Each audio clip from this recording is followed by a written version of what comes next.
It started like any other online game. No ads, no reviews, no creator name. Just a download link shared quietly in underground gaming forums with a simple line, "This game knows you better than you know yourself." At first, no one took it seriously, until people started dying. Ethan Moore was a cybersecurity analyst living in Seattle. He spent his nights tracking malware, phishing scams, and dark web operations.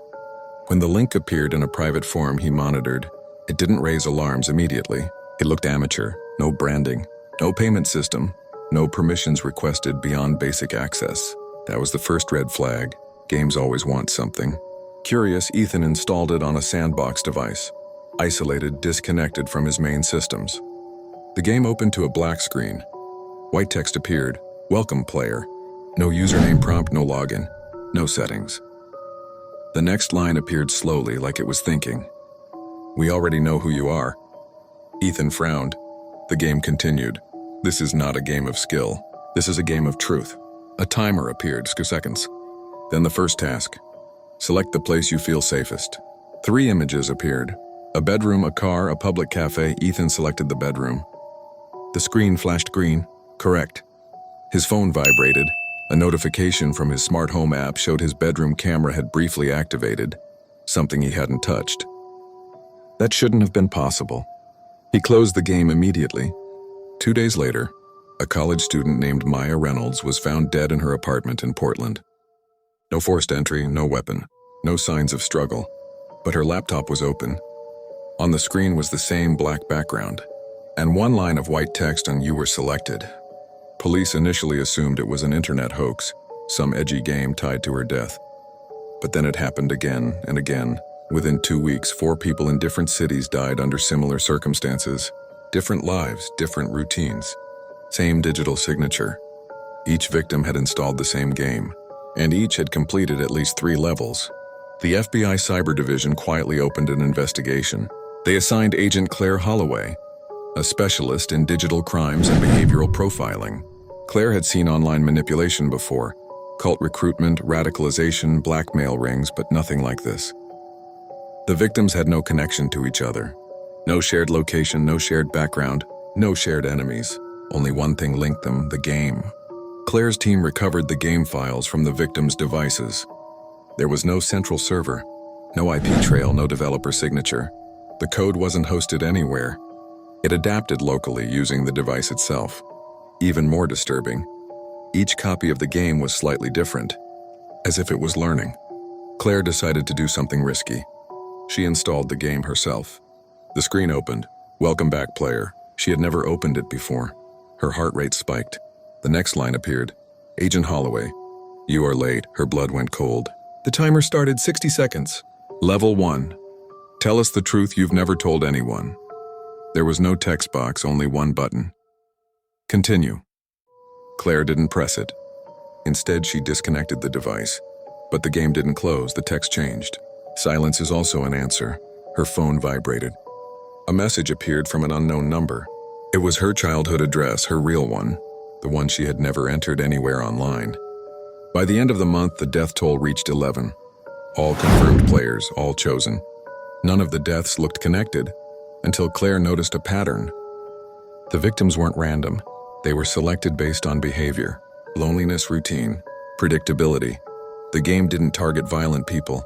It targeted invisible people, the kind no one would notice disappearing. Then something changed. The game began issuing warnings. Some players received messages hours before a death occurred. Not their own, someone else's. Another player failed. The system has adjusted. And one final line that appeared on every active copy: "You cannot uninstall what already knows you." Claire realized the truth too late. This wasn't a game selecting victims, it was a test.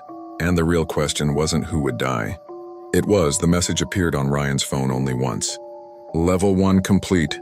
Before he could react, the app locked itself. The screen went black, then refreshed with a new countdown timer. 6 hours. No explanation, no instructions. Ryan didn't sleep that night. By morning, the news confirmed what he feared. The man who had been attacked during the live stream was dead. Police called it a random act of violence. No suspects, no witnesses willing to talk. But Ryan knew it wasn't random. The game had chosen him. When the timer reached 0, the app unlocked again. A new screen appeared, different from before. The playful graphics were gone, replaced by a simple map. A real map of the city. One location was marked in red. Below it, a single line of text. Observe. Do not interfere. Ryan felt relief. At least this time, he wasn't being told to act. He went to the location, a public parking structure near a shopping complex. From a distance, he watched. People came and went, nothing unusual. Then 30 minutes later, two men started arguing near a parked car. The argument escalated, a knife appeared. One man collapsed, sirens followed. The app buzzed. Level 2 complete. Ryan staggered back to his car, shaking. He hadn't done anything, he hadn't touched anyone. Yet the game considered him responsible. That night, he tried deleting the app. It reinstalled itself. He smashed his phone. The next morning, the app was on his backup device. Ryan wasn't the only one. A tech journalist named Maya Chen had been tracking a series of online rumors. Players claiming a new game was predicting crimes. When she compared timestamps, she noticed something impossible. Crimes were happening exactly when the app's internal timers expired. She contacted law enforcement. They dismissed it as coincidence, until she obtained leaked data. The game wasn't random. It used real-time location data, public surveillance feeds, and social media behavior to identify volatile situations before they exploded. Players weren't committing crimes. They were being placed near crimes that were statistically likely to happen. The game wasn't creating violence, it was selecting witnesses. Ryan received the next notification while driving. Level 3. Participation required. This time the instructions were clear. He was told to leave an object at a specific location. Nothing illegal, nothing violent. Just a small action. He refused. The app responded instantly. A video appeared on screen. Security footage from his apartment hallway. A timestamp. Live non-compliance will result in penalty. Ryan followed the instructions. 2 hours later, a robbery occurred at that same location. The object he placed had blocked a camera's view for exactly 12 seconds. 12 seconds was all it took. Maya finally convinced a federal cyber unit to look deeper. What they uncovered was terrifying. The game was run by a hidden network using AI prediction models originally designed for crime prevention. The system had been repurposed. Instead of stopping crimes, it was testing how much control it could exert over human behavior. Players weren't killers, they were variables. And the game was still recruiting. The online game that selected real-life victims. The last message from the game still echoed in Ethan's mind. Level complete. Final round unlocked. That was the moment investigators finally understood the truth. This game was never about winning, it was about selection. Cybercrime agents traced the game's back-end servers again, this time ignoring the main data routes. Instead, they followed a secondary signal, an encrypted communication channel that activated only after a player completed certain challenges. The channel led to a private server hosted overseas, hidden behind multiple shell companies. When they broke through, they found something far worse than expected. Player profiles weren't ranked by score. They were ranked by psychological vulnerability, fear response isolation levels, impulse control, willingness to obey instructions. The game was a filter. Only a few players ever reached the final level. Those players were the ones who disappeared. The victims weren't random, they were chosen.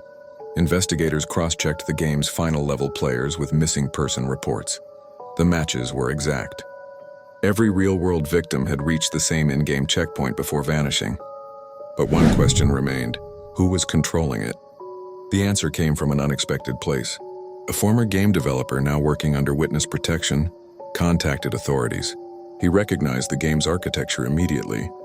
It was based on an experimental AI-driven system he had helped design years earlier, one that could adapt challenges based on human behavior. The project was shut down after ethical concerns. But someone had stolen the core system. That someone was Marcus Hale, a reclusive software engineer who vanished from the tech industry years ago. No social media, no public records after 2016. But his digital fingerprint was everywhere inside the game. The AI wasn't killing people directly. Marcus was. The game instructed selected players to visit specific locations under the excuse of real-world challenges. Abandoned buildings, remote warehouses, empty docks. Once there, Marcus was already waiting. He never appeared in the game. He never appeared on camera. He never needed to. The AI did the work of luring them in. The final breakthrough came when a player survived. A teenager quit the game halfway through the final level and reported everything to police.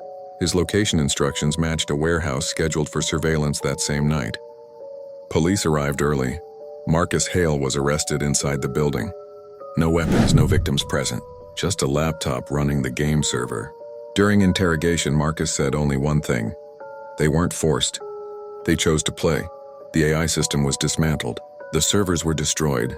The game disappeared from the internet within hours. Families finally received answers. The case was closed, but experts issued a warning. This wasn't about one killer. It was about what happens when technology learns how to choose people, because the most dangerous weapon Marcus ever used wasn't a knife or a gun. It was a game. If this story disturbed you, it was meant to. Like the video, subscribe for more psychological crime stories, and thank you for watching.